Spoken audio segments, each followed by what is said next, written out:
Hello and welcome to A Closer Look. I'm your host, Linda Fontaine. Today my special guest is Dr. Swathi. She is an integrative pharmacist.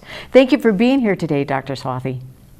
Thank you so much for having me. Now this is interesting. This is going to be a really neat bit of information because you're going to be talking today about popular drugs right now, Ozempic and Wegovy.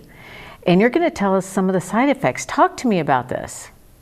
Yeah, so GLP-1 agonist, this is the class of medication you're talking about, is actually a hormone that we naturally produce in the body. And so the idea is that if we use these drugs, it can help us, or it can help patients with type 2 diabetes or obesity. But what a lot of people are not talking about are some of the misconceptions surrounding these drugs. The first one is that it's a magic bullet and it's going to work for everyone. Mm-hmm. And then the next one is that it's free of side effects, but there actually are some major red flags to look out for. And that's interesting because I was just talking to someone recently about how it is so good for so many people. That's like a wonder drug almost, in that it not only will help you lose weight, but it does all these other great things for you.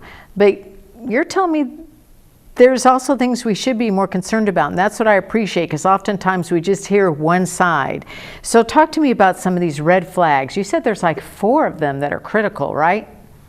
Yeah, so I would say there are 4 red flags. There's one related to, gastrointestinal issues, so stomach issues, one related to the accelerated muscle loss, one related to off-label use, and one related to muscle health.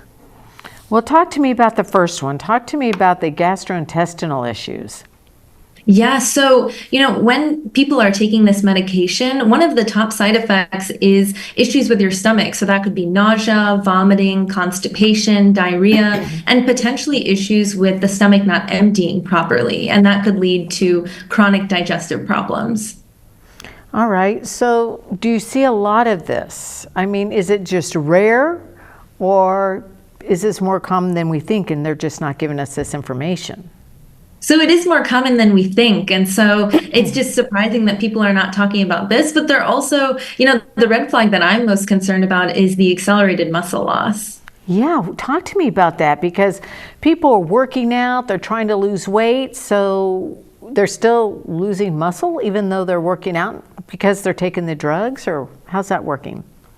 Exactly. So the way that these drugs work, of course, people do lose up to 15% of their body weight, but that weight loss is a combination of fat and muscle loss. Mm-hmm. And a lot of the new research is showing that muscle loss is what is attributed to longevity. So if we want to be healthy and age powerfully, we need to think about, what are we doing to support and preserve our muscle? Well, what can people do if they're taking these drugs? Do they just need to work out more, eat more protein? What should they do? So I think it has to be a multifaceted approach with nutritional interventions. So that could be, eating smaller, fewer meals. Also, as you mentioned, movement. So thinking about strength training, aerobic exercise, so going out for a run, going out for a walk, walking the dog. But also I know that we lead very busy lives. Mm-hmm. And so, we could be trying all of that, but I also like to recommend 3 supplements that are helpful in supporting muscle health, especially for people who are taking GLP-1 agonists. So the first one is omega-3 fatty acids that can reduce muscle inflammation and support protein synthesis. The second one is amino acids, specifically branched-chain amino acids, and those can actually prevent muscle breakdown. And the third one is one that you might not have heard about because it's newer, but it's highly studied, and it's called fortotropin. It's a natural compound derived from fertilized egg yolk, and in a clinical trial, it showed that it boosted muscle protein synthesis by 18% in adults who are not exercising. So if you want to see more about this study or other studies, you can check them out at myosmd.com. So it's myosmd.com. I'm one of the medical advisors for fortotropin. So I've also uploaded some educational videos on that website to learn more about how people can safely use GLP-1s. Okay, you need to spell that for me, the fortotropin. Yeah, fortotropin. So fortetropin. Okay, I gotta look into that. But you say that's on a website, right? So you can find more information and studies about fortotropin that have been done in a number of different patient populations on myosmd.com, myosmd.com. And I also post educational videos and interviews with industry experts about how we can help our patients support muscle health. Very good. Now, talk to me about mental health side effects. Yes. So that's another thing people are not talking about enough, is that these GLP-1 agonist drugs can actually impact mental health. And so one of the key ways is that the way that this medication works in the body is that it can impact the brain's reward system by reducing appetite. Right. So if we don't feel as we're taking these medications, we experience satiety or fullness quicker. And so this impacts the way that, it can shift our mood, and it can, get in the way of things that we used to find exciting, but are no longer, as exciting to us just because of the way that the drug works. So it could be tied, yes, to mood swings, but also elevated anxiety or low mood like depression. So if someone stopped taking these drugs, do those problems go away?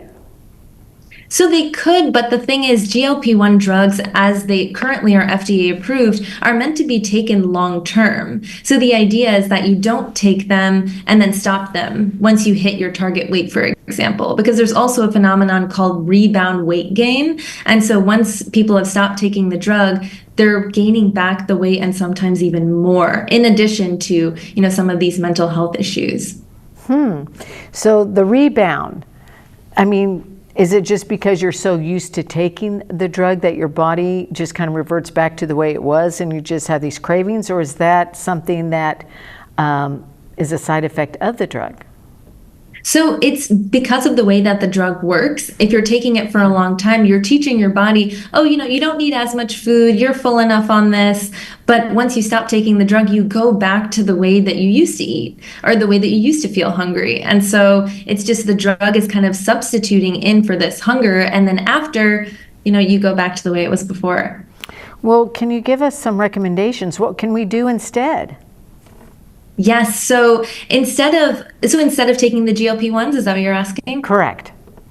Yeah. So instead of taking the GLP-1s, I always say that when I'm working with patients, the weight loss entire experience is a journey. And so it's about how can we incorporate these lifestyle changes into our daily life so that we can sustain this and have it be something that is, something we can maintain. And so starting from the beginning, how can we eat things closer to the perimeter of the grocery store? So thinking about produce and eating the rainbow, finding foods that you like, because you might not like all vegetables, which is fine, but finding some fruits and vegetables that you really do like.